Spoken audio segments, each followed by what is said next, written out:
ॐ सहस्रशीर्षा पुरुषः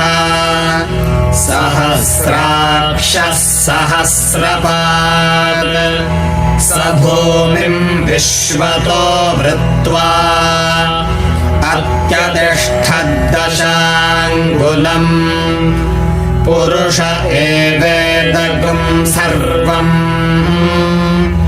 यद्भूतं यच्च भव्यम् उतामृतत्वस्येषा नः यदन्नेदातिरोहति एतावानस्य महिमा अतो ज्यायागश्च पूरुषः पादोऽस्य विश्वाभूतानि त्रिपादस्यामृतं दिवि त्रिपादोर्ध्व उदैत्पुरुषः पादोऽस्येह भवात् पुनः ततो विश्वं व्यक्रामत्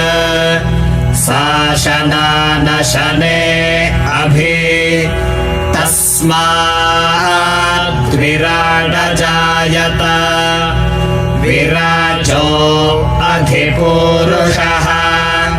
स जातो अत्यरिच्यत पश्चाद्भूमिमथो पुरः यत्पुरुषेण हविषा देवा यज्ञमतन्वत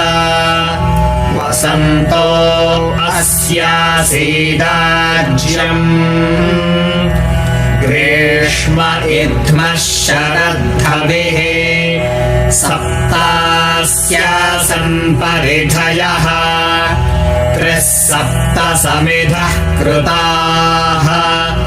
देवा यद्यज्ञं तन्वानाः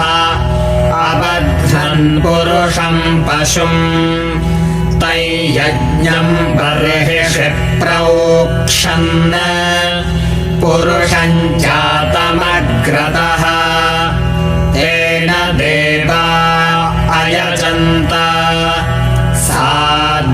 साध्यार्षयश्च ये तस्माद्यज्ञात् सर्वहुतः